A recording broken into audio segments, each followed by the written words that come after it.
Allez, du coup, salut à toutes et à tous. On l'a fait en live celle-là, mais on l'enregistre évidemment pour tous ceux qui ne peuvent malheureusement pas être présents. Mais comme ça, au moins ceux qui sont là peuvent interagir si jamais je passe un peu trop vite sur certains détails, etc. Le but aujourd'hui, c'est de vous présenter un outil absolument indispensable pour tous les traders intraday, et j'insiste bien intraday. Il y a une petite partie de ce qu'on va dire aujourd'hui qui peut éventuellement être utilisable pour la partie stock picking, mais encore une fois, on a déjà vu des outils qui vous permettent de faire ça relativement correctement. Donc, toujours pareil, multiplier les sources et remplir vos neurones pour des choses qui servent à rien. Qui ne sont pas nécessairement à forte valeur ajoutée, ça ne sert strictement à rien. Donc si vous n'êtes pas concerné par le pourquoi du comment de ces trucs-là aujourd'hui, tout simplement, n'ayez pas cette curiosité malsaine de dire une information c'est toujours bon à prendre. Non, une information qui ne vous sert pas, elle sert à rien. Bref, donc Finviz, qu'est-ce que c'est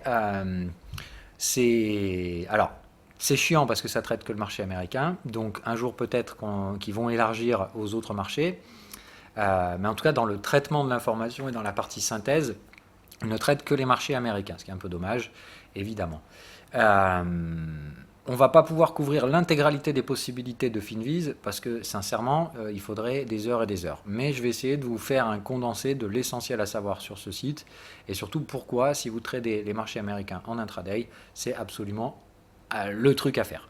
Voilà, entre guillemets, le seul truc qu'il n'y a pas là-dedans, c'est le calendrier économique. C'est pratiquement le seul truc qu'ils auraient pu rajouter pour être absolument parfait de chez parfait, parfait, parfait, parfait, parfait, parfait, parfait, parfait. Chose que, d'ailleurs, ils ont rajouté, la putain de leur âge, je l'ai même pas vu. Alors, il y a un problème parce que, normalement, il devrait y avoir des trucs. Ah ben voilà, bon, ben il y est, en fait. Ok. Ok. Bon, ben, autant pour moi, ils l'ont mis. Ça y était pas avant. Ça n'y était pas avant. Bon, c'est pas grave. Alors donc on vient sur la partie ici. Qu'est-ce que j'ai fait? Tais-toi. Ok.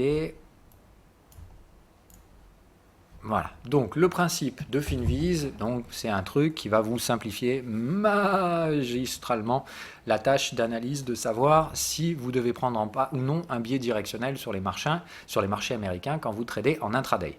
Rappelez-vous la question que nous des fois on fait, c'est-à-dire qu'on va d'abord regarder le cash, etc., etc., et on essaie de se donner un avis sur le flux le plus probable de la journée. Est-ce que ça va clôturer en hausse ou clôturer en baisse? Ça fait et ça sert à répondre à cette même question, mais avec une meilleure gestion du risque. Donc, autrement dit, ce que j'essaie de vous faire comprendre ici, c'est que le niveau de difficulté de l'émission aujourd'hui, c'est pas débutant.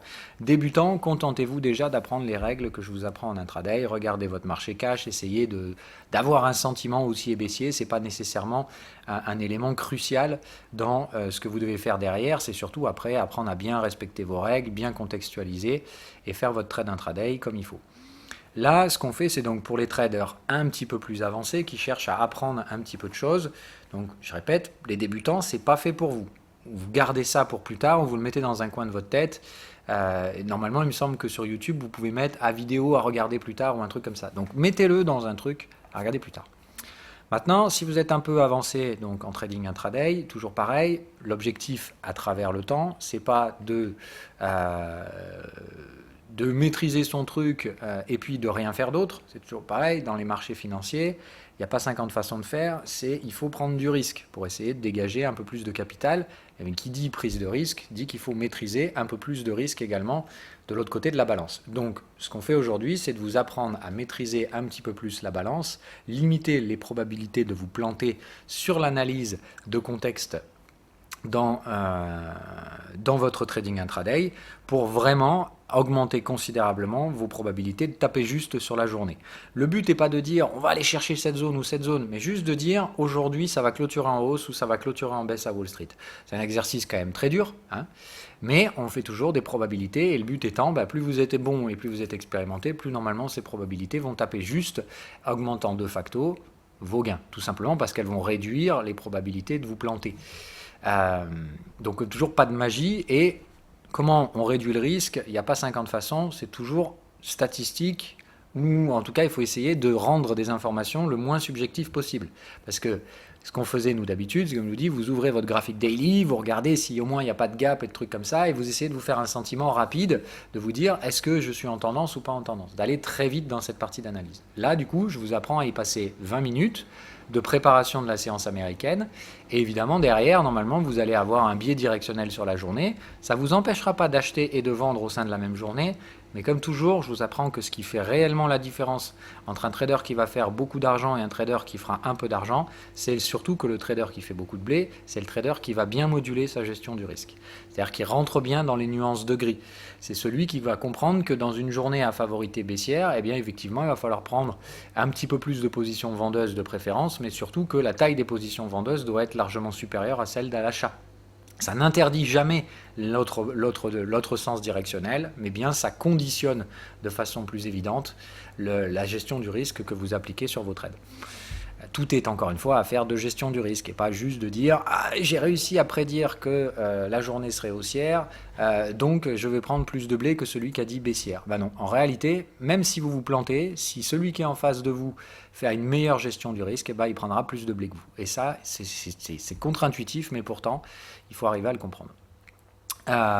Donc bref, allez, on arrête le blabla, on rentre dans le truc. Donc je ne vais pas vous décrire chaque machin parce que vous avez très bien compris ce à quoi ça correspond. Je vais vous montrer les vrais et bons, les bons avantages et les bons trucs à regarder.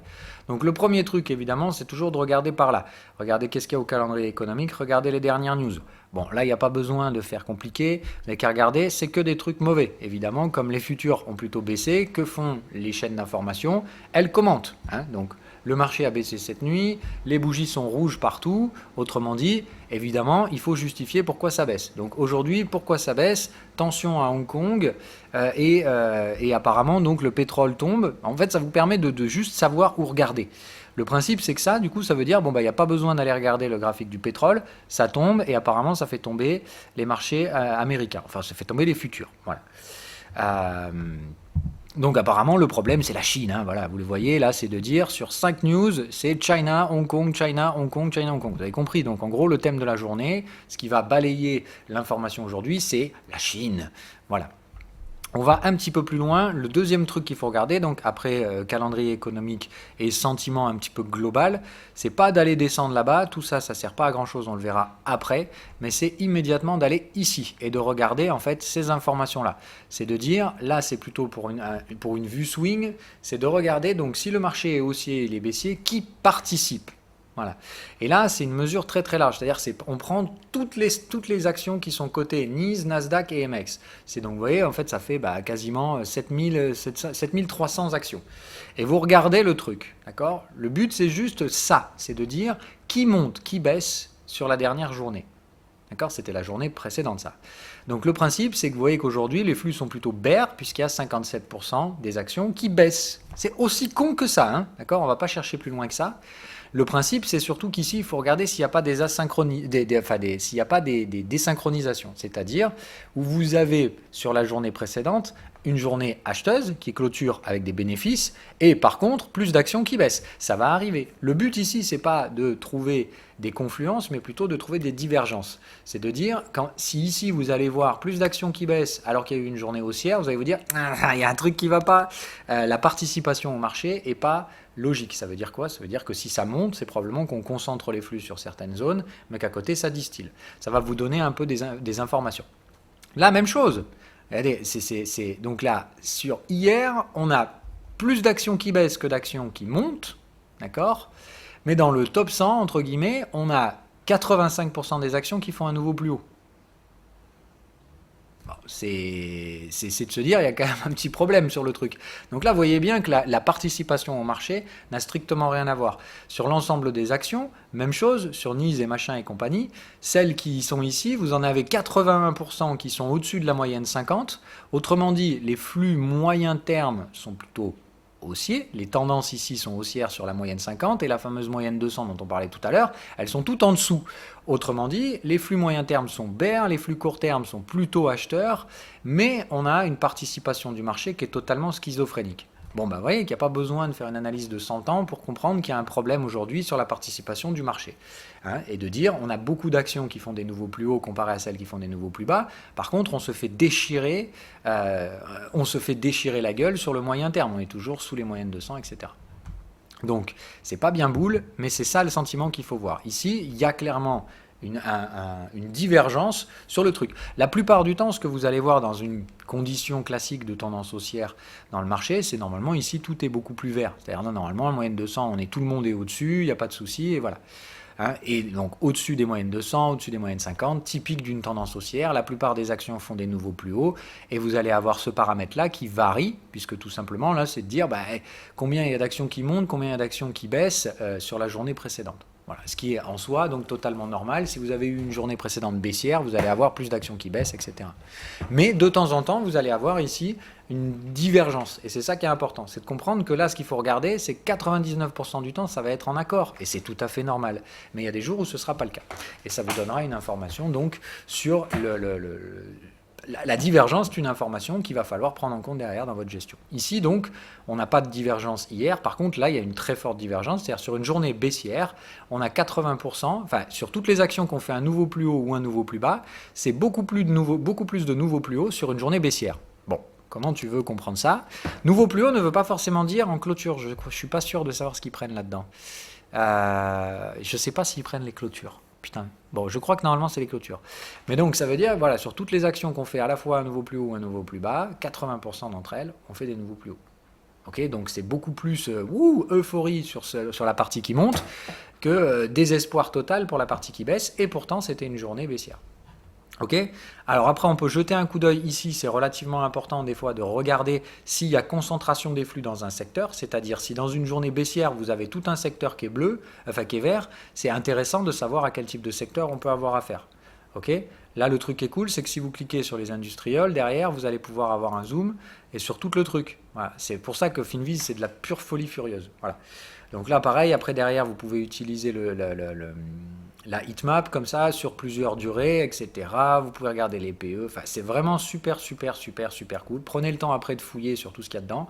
Pas trop de temps, encore une fois. N'allez pas dans le biais de compréhension. C'est pas ça qui vous permettra de comprendre le marché. Mais ça peut vous fournir des informations très intéressantes, surtout sur l'horizon stock picking, comme on disait. C'est là-dedans que vous allez pouvoir vous servir de ces trucs pour faire des pickings.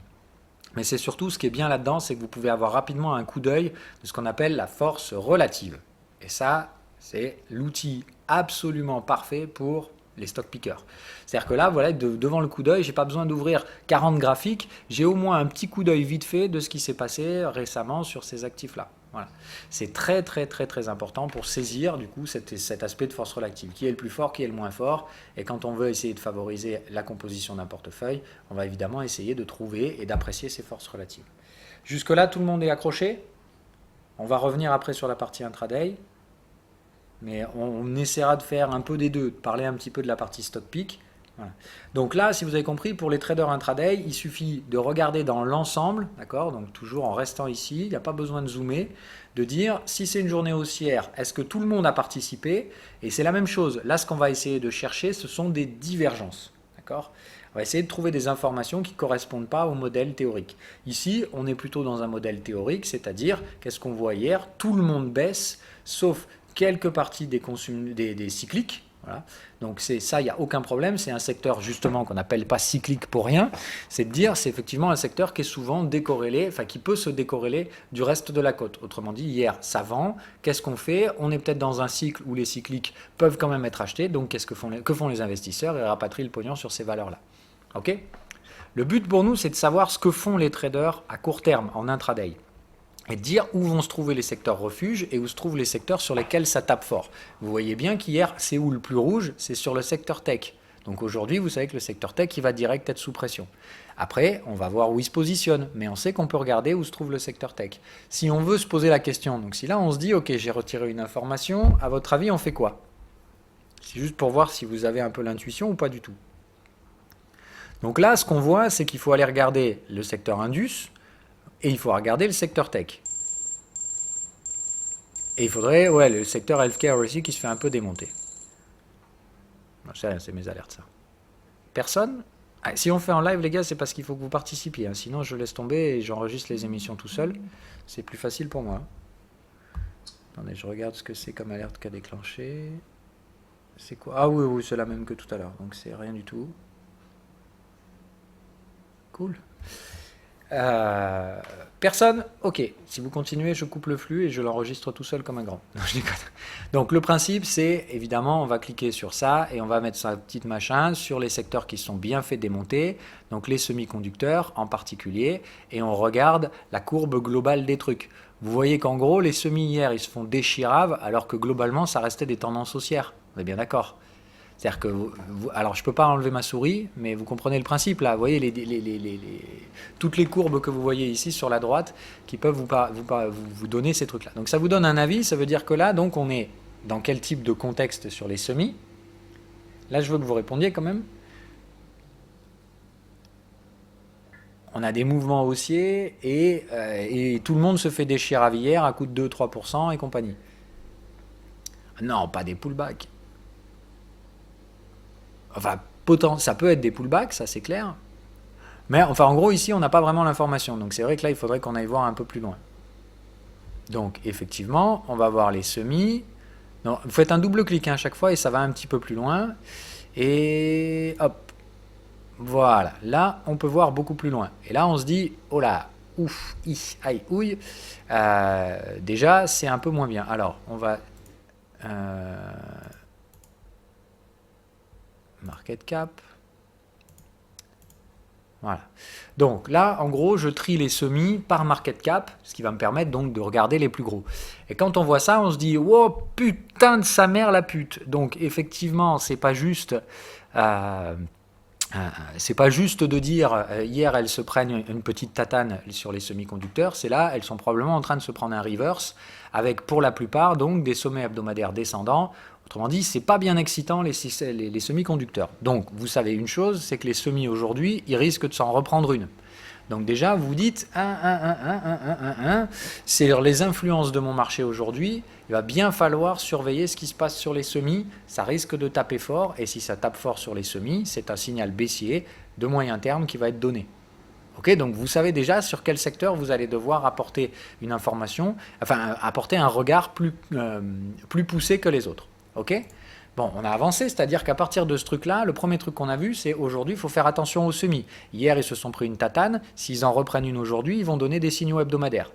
Autrement dit, il faut bien les regarder. Ça ne veut pas dire qu'on va acheter et vendre des semi-conducteurs. On s'en fout, on va trader des indices. Ça veut juste dire que si on voit que les semis aujourd'hui se font déchirer la gueule, on ne va pas chercher à acheter les indices. Okay ? Et on sait que c'est ces semi-conducteurs qui risquent de tirer les indices très fortement à la baisse parce qu'ils vont donner des signaux hebdomadaires.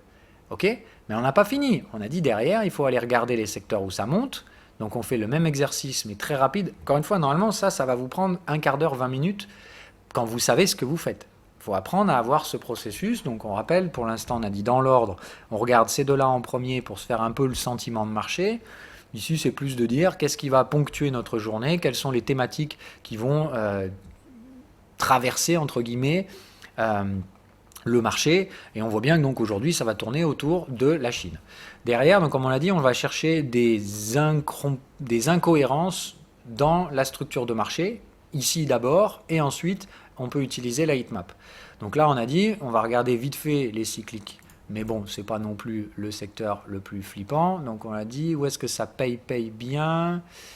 On va avoir, ouais, apparel retail, bon ça c'est un peu normal, consumer cyclico, ok, bon, c'est vraiment, globalement, on n'est pas non plus sur des trucs de ouf. On va regarder les cycliques, donc si on veut s'amuser, on met pareil, toujours par market cap. Bon, vous pouvez après apprendre à filtrer par d'autres trucs, mais là, on fait une analyse rapide, on va chercher les graphiques, et voilà. Donc, dans les consommateurs, dans les cycliques, on regarde, donc on a Amazon, grosse rouge dernièrement, pas bien bandant, ok. Et à côté de ça, qu'est-ce qu'il y a d'autre qui va nous importer? Le reste, tout est plutôt bear, sauf ça qui peut payer un peu. Tesla, ça cherche à se retourner. Donc voilà, on voit bien que c'est un secteur qui n'est pas très très bandant, mais effectivement, il n'y a pas de consensus ici. Il y a certaines valeurs qui peuvent proposer des achats. Par exemple, McDo, ça ne semble pas non plus, voilà, ça me semble pas plus bear que ça. Pareil pour ça a été survendu. Avant de revendre, il y a probablement encore de la place. Donc on est bien sur des secteurs qui peuvent évidemment produire des cycles acheteurs. Moi quand je vois ça, c'est pareil, ça j'ai pas envie de revendre tout de suite, ça a un peu de place pour monter chercher des résistances. Autrement dit, si on veut trouver des achats, il y a des secteurs dans lesquels C'est possible. Après, il y a des trucs risqués comme ça, là. Ça, c'est complètement en haut, ça peut se péter la tronche. Pareil si tu essaies d'amuser Amazon ou des trucs comme ça. Autrement dit, on voit bien que les cycliques, ça peut être intéressant, mais c'est pas non plus complètement open bar, quoi. Il va vraiment falloir sélectionner les valeurs. Et c'est bien ce qu'on a vu dans ces cycliques. Il y a des valeurs qui peuvent se faire vendre, comme Amazon, tout comme il y en a d'autres qui peuvent se faire acheter, parce qu'il y a de la place pour que ça monte. Jusque-là, c'est bon? On est d'accord? Et on a dit il faut qu'on aille faire la même chose avec les valeurs industrielles.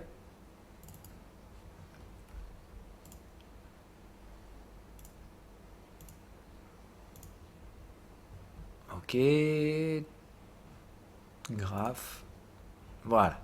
Donc là, comme ça, on a une petite vue d'ensemble. Ça, vous imaginez pas le plaisir que c'est, parce que avant d'arriver à faire un truc comme ça en une dizaine de clics sur TradingView, c'est pas possible. Donc c'est vraiment pour ça que ce site est cool, parce que l'organisation, elle a été pensée par des traders. C'est de dire qu'est-ce que fait un trader. Voilà, moi ça, ce que j'ai devant moi, c'est la façon la plus efficiente d'aller chercher les informations dont j'ai besoin. Donc, c'est clair que c'est les traders qui sont derrière ça.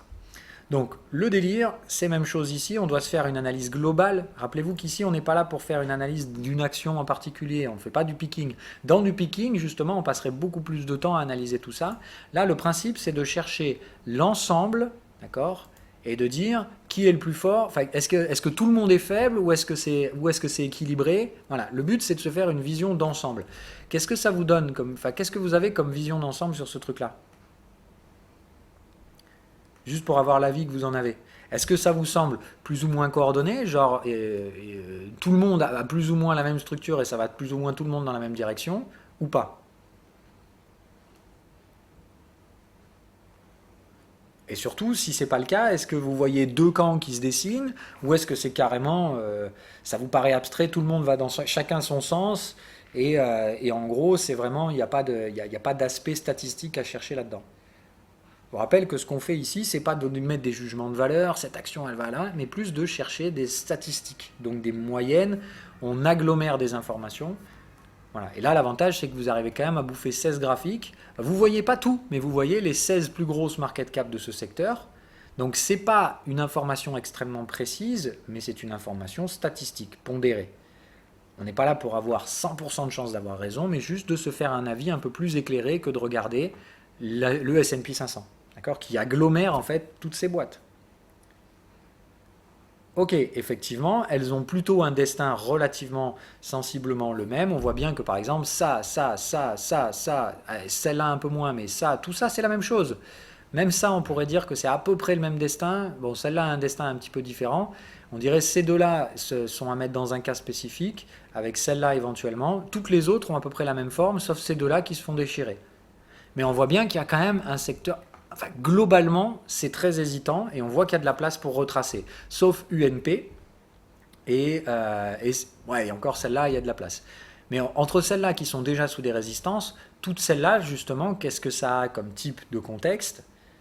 C'est plutôt du retracement, c'est plutôt du value en général sur des trucs comme ça. Donc, ce qu'on voit ici, c'est qu'effectivement, on peut retrouver des aspects techniques à des niveaux de retracement. Autrement dit, ces valeurs, elles ont la possibilité de monter. Non, General Electric, on est plutôt sur des trucs comme ça. Mais c'est de dire, c'est des trades qui sont possibles à faire donc sur de la value. Value, c'est on achète en bas, mais c'est de dire, c'est des stocks qui sont en train de retracer des niveaux techniques. Ils restent probablement orientés à la baisse, mais par contre, il y a de la place d'un point de vue technique pour l'hésitation. Ils sont dans des ranges et ils ont testé les bas de range. Donc, ils peuvent tout à fait aller chercher des hauts de range. Donc, on comprend bien que quand les investisseurs veulent chercher un peu d'achat pour pondérer les portefeuilles, ces secteurs-là, ils sont carrément très intéressants. Et pas trop risqués, puisqu'on est sur des bornes de range, et pour l'instant, les flux sur l'ensemble de ces trucs sont plutôt haussiers ces derniers jours. Et vous voyez bien que ceux-là, ils ont quand même de fortes chances de retrouver encore des flux haussiers pour venir chercher des niveaux techniques un petit peu plus élevés. Donc on voit bien aujourd'hui ce que les investisseurs vont essayer de choper, d'accord? Ils vont essayer, entre guillemets, de jouer un peu toujours les mêmes choses, rebond des valeurs industrielles, essayer un rebond, et surtout, ça va essayer de surveiller très fortement ce qui va se passer aujourd'hui sur les semis. Et voilà, vous avez la réponse de la journée, vous savez qu'il faut regarder les valeurs industrielles. Donc après, comment on fait pour faire ça quand on est dans TradingView? Et bien, quand on fait de l'intraday, intraday, ce qu'il faut que vous fassiez, c'est que vous vous rajoutiez ici un ensemble de valeurs qui sont tous les indices sectoriels américains. C'est-à-dire ici, vous allez par exemple, sinon vous tapez sector, voilà, et vous les avez en premier. C'est les XL quelque chose derrière. Ok, on va pas plus faire comme ça. Donc ici, vous savez, XLI, c'est le secteur Indus. Donc déjà, si vous tradez en intraday, regardez votre secteur industriel aujourd'hui. Vous allez regarder, même chose, les semis. Donc les semi-conducteurs, je crois qu'il y a moyen d'y en avoir un en spécifique. Sinon, vous regardez le secteur tech, mais ce qui serait bien ici, serait d'avoir vraiment Alors, il y a un indice des semi-conducteurs, je ne sais plus comment il s'appelle. Bon, sinon, ici, vous mettez semi-conducteurs. Hein.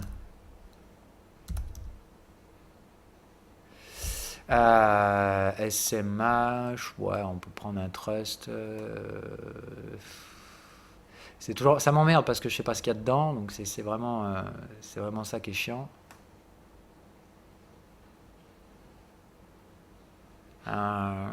J'essaie de regarder s'il n'y a pas. Bon, ici on va pas se faire chier, on va regarder l'indice tech. C'est plus de dire, voilà, par rapport au secteur qu'on surveillait. Là, ce serait bien de regarder particulièrement les semi-conducteurs. Putain, mais je sais qu'il y en a un de Trust qui est super connu, mais je sais plus lequel c'est. Bon, je pense que c'est celui-là. Ah bah oui, SOX, voilà, c'est lui, c'est l'indice des semi-conducteurs. Donc là, vous pouvez regarder aujourd'hui, donc soit les semi-conducteurs, soit au pire, vous regardez XLK, qui est le tracker technologique, enfin le tracker du secteur technologique du S&P 500. On revient sur Finviz, mais là déjà on avance, c'est-à-dire qu'on a déjà une structure, on sait qu'aujourd'hui c'est quand même plus probablement baissier, mais ça on va aller le regarder après sur la partie future, c'est-à-dire que le dernier truc qu'on fait c'est qu'on regarde ici, d'accord, les futurs, alors ça je ne sais pas s'ils cotent en fut, je crois pas, ça je ne sais pas si c'est les indices cash, non ça c'est du futur, il n'y a pas de gap, ça peut être que le futur. Ok, donc le principe, c'est donc de regarder ici, c'est ce que font les futurs, ils sont pour l'instant orientés à la baisse. Attends, on va mettre un coup d'actualisation. Ouais, ça me paraît bizarre, parce que c'est pas ce que j'ai. Attends, le Nasdaq, il est à 9280. Non, il y a un souci. Je sais pas comment il se démerde là. Il y a un petit souci. Alors, il doit y avoir un retard, je pense, parce que 6h57. Je crois qu'on a les graphiques décalés. Parce que, évidemment, c'est quand même un service payant.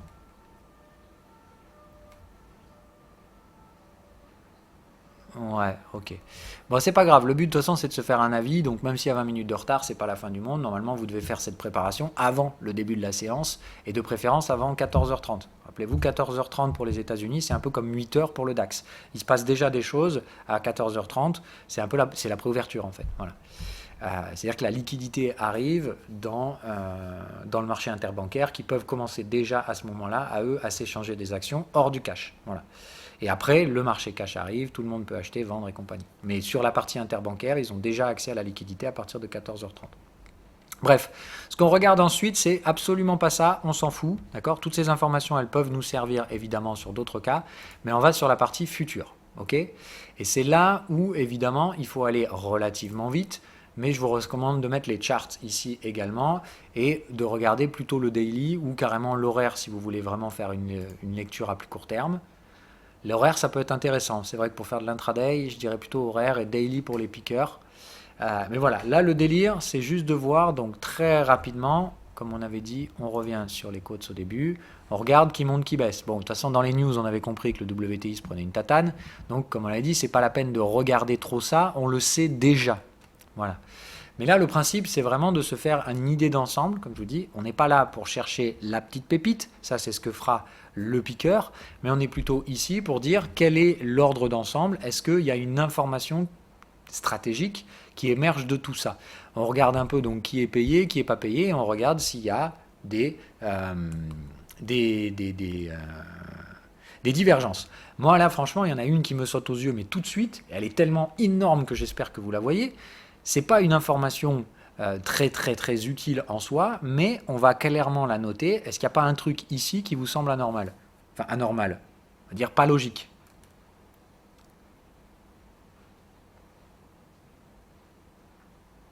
Ouais, c'est le premier truc.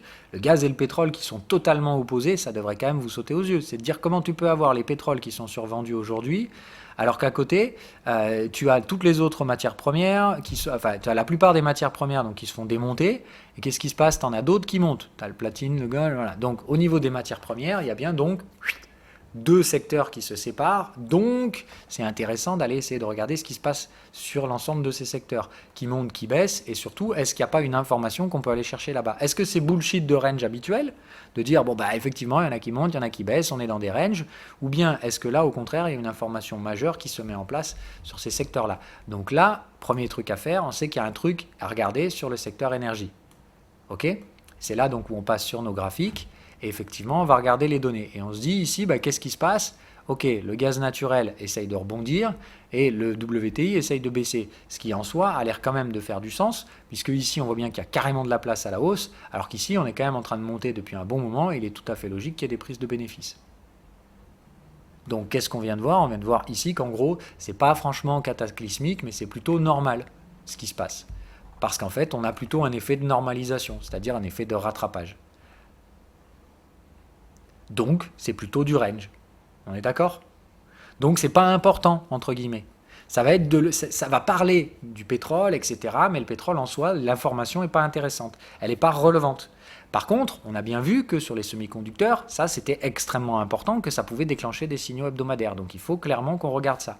Ce que vous comprenez là-dedans, c'est que maintenant qu'on a vu ça, on va regarder vite fait les métaux, parce qu'il y avait la même chose. Il y avait deux poids, deux mesures au niveau des métaux. On a bien vu qu'il y avait le copper qui se faisait vendre, alors que ça payait du gold.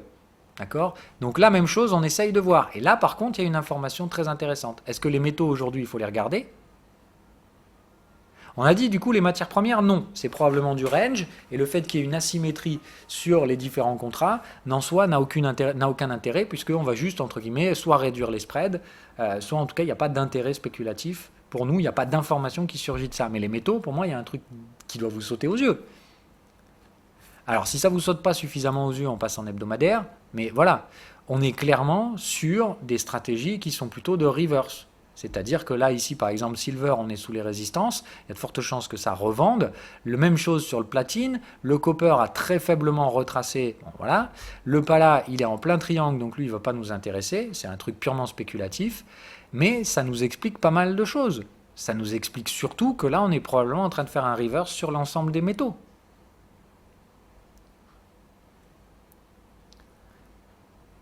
Donc le premier truc à faire, c'est de regarder les métaux aujourd'hui. Alors, soit vous en prenez un comme référence, moi vous savez qu'en ce moment je regarde plutôt le gold parce que c'est celui que je trade, mais vous pouvez sinon chercher des indices métaux. Voilà. Et vous vous dites, de toute façon, vous, le délire ici, c'est pas de regarder précisément, mais d'avoir une vision. Donc si vous n'avez pas la vision, vous prenez que le gold, par exemple, comme référence, qui est quand même le plus tradé, mais sinon vous prenez par exemple metals ici et vous allez avoir des trucs. Dans...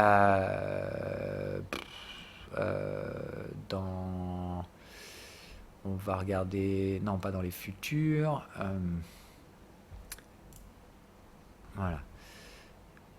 MOEX Metal, voilà par exemple. Alors non, parce que ça du coup c'est sur le MOEX.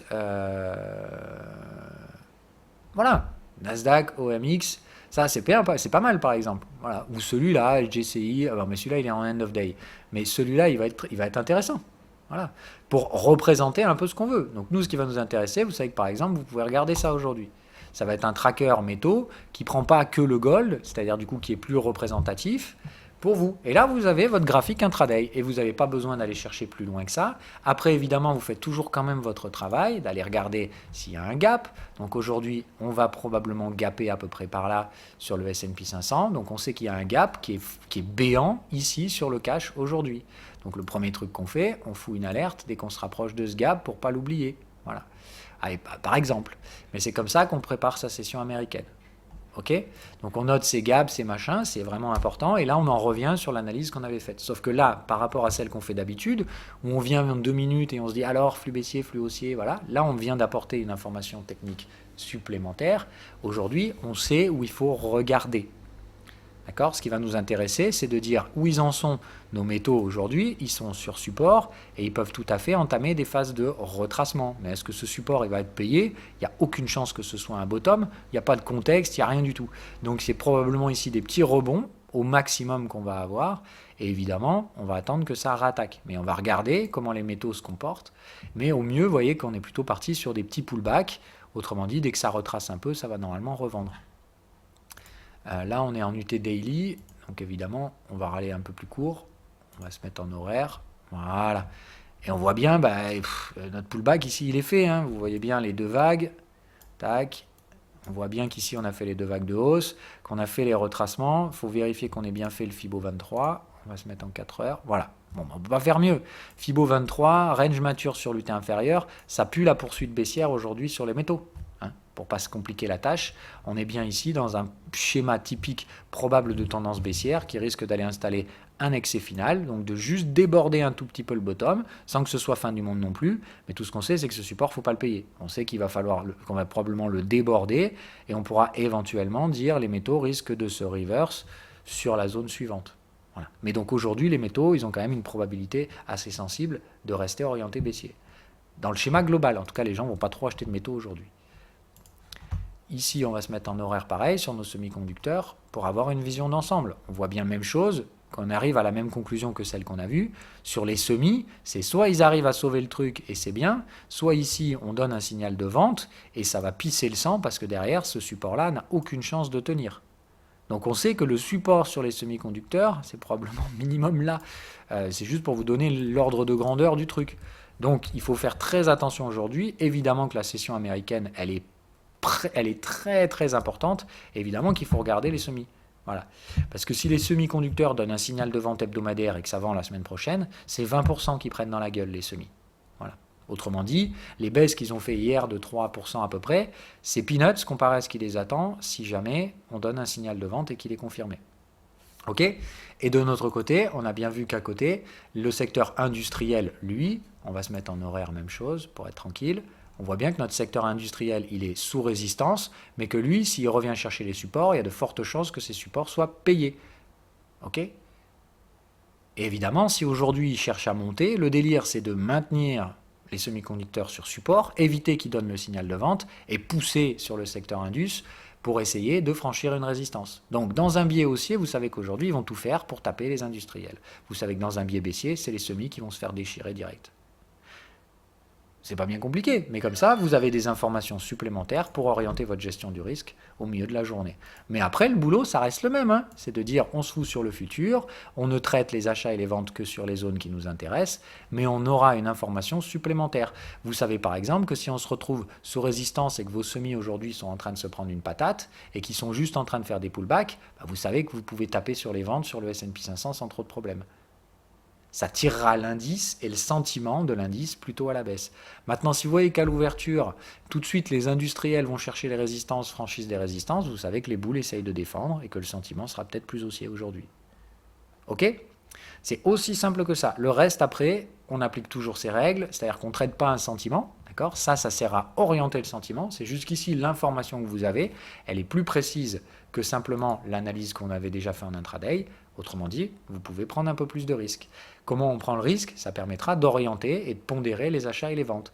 Et de dire, pour l'instant, on n'a rien comme info, on va attendre l'ouverture, parce que là, ces trucs-là ne cotent pas pour l'instant. Je crois qu'ils recotent en préouverture. Ah non, merde, ils nous donnent que le... Attendez, je vais regarder, mais il me semble qu'on peut avoir la préouverture.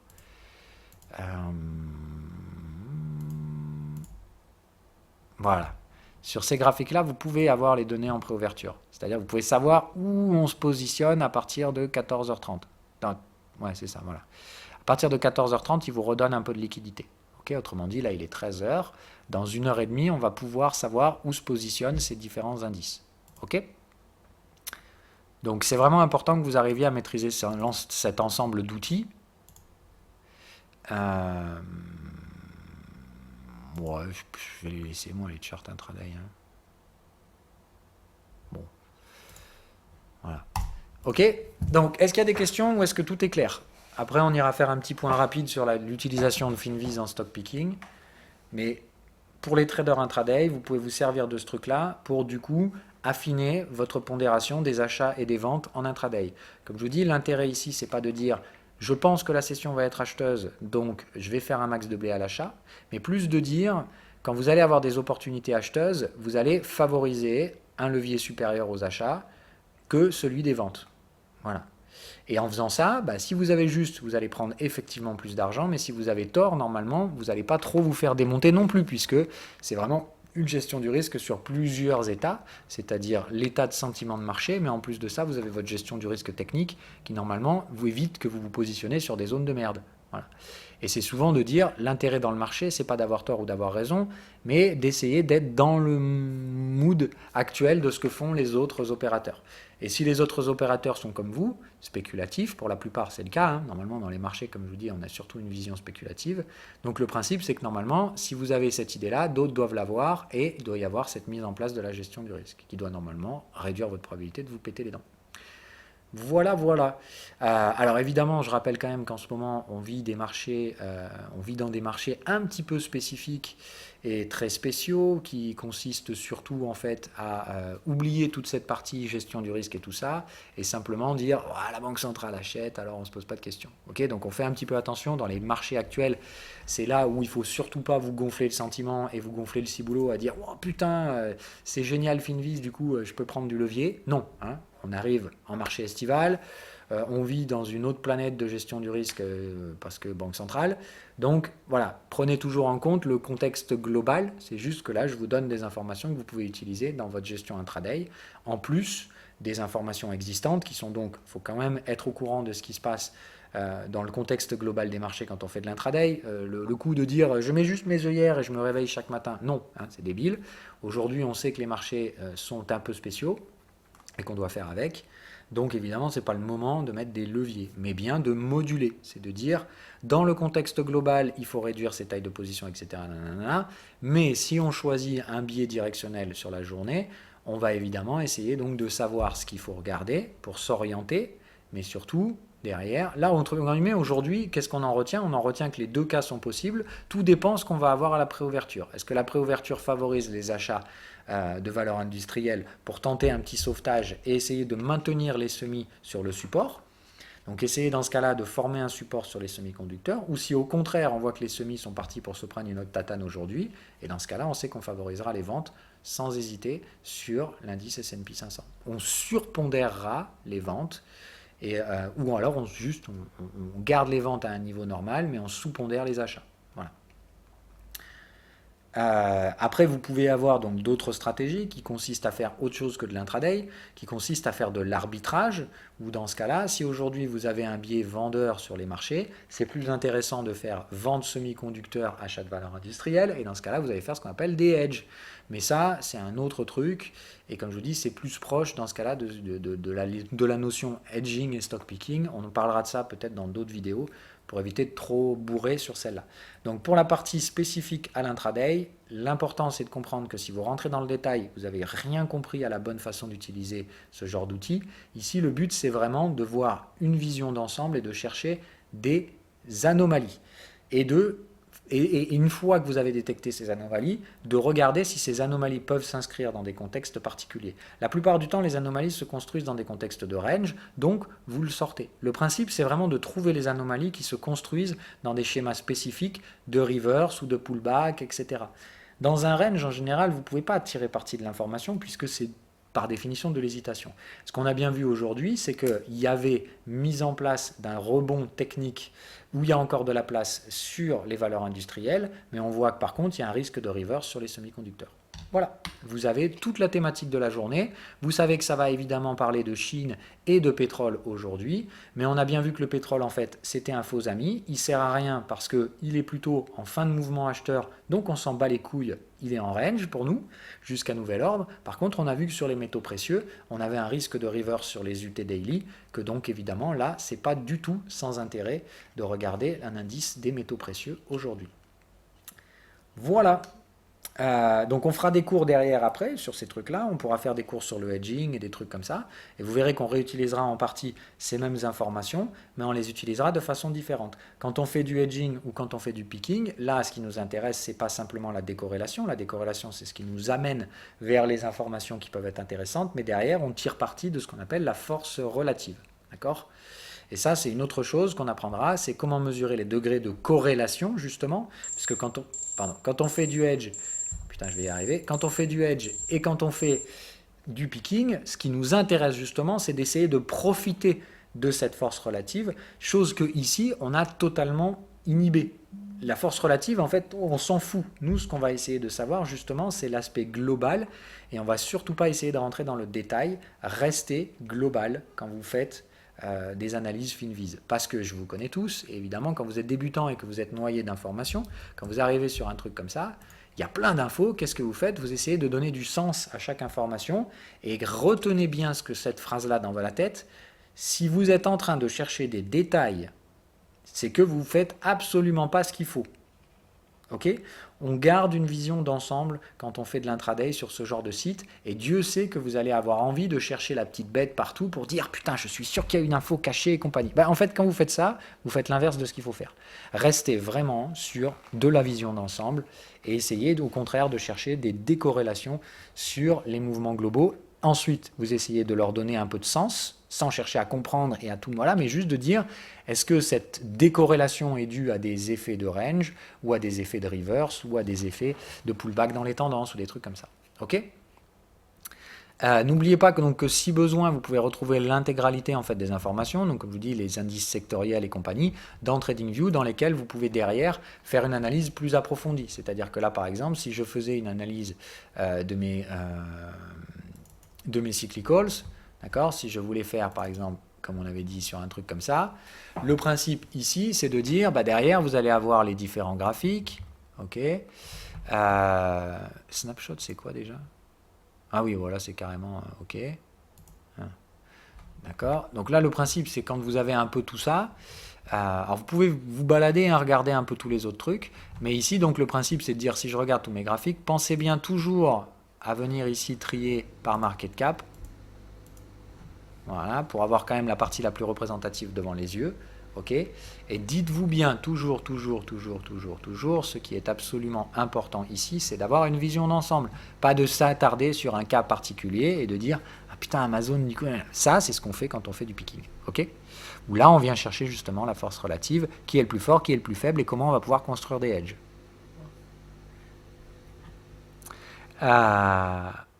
Non, l'intraday, la question c'est et l'intraday, tu le laisses pour les expérimenter? Non, l'intraday, tout le monde peut le faire, mais l'information supplémentaire que je viens de vous donner aujourd'hui, c'est pour les expérimenter. C'est-à-dire que tu peux faire de l'intraday en étant débutant, en étant blanc. Par contre, ce que tu vas essayer de faire en intraday, c'est de trouver des ranges et d'essayer de maîtriser ces structures de range pour trouver des trades. Et après, apprendre à maîtriser petit à petit les ranges tendanciels, puis les accumulations, les pullbacks, et essayer de commencer à trader un petit peu plus les tendances, et en gardant toujours en objectif de progresser doucement, sûrement, en suivant la logique que j'essaie de vous transmettre, ok, qui est de dire il y a des trades plus ou moins difficiles, vous voulez tous faire les trades difficiles dès le début, mais vous oubliez qu'avant de faire des trucs niveau 10, il faut commencer en bas de l'échelle. Et après, évidemment, quand vous progressez dans votre trading intraday, que vous commencez à prendre un peu plus de risques, mais ça veut dire que vous maîtrisez déjà les structures de tendance et compagnie. C'est plus, on va dire, c'est un niveau jaune, c'est un niveau intermédiaire plus. Ce qu'on fait aujourd'hui, c'est pas réservé aux expérimentés, mais c'est pour des gens qui, en tout cas, maîtrisent déjà plus ou moins une bonne partie de la stratégie et qui vont commencer à vouloir prendre un peu plus de risques sur les trades qu'ils maîtrisent. Voilà.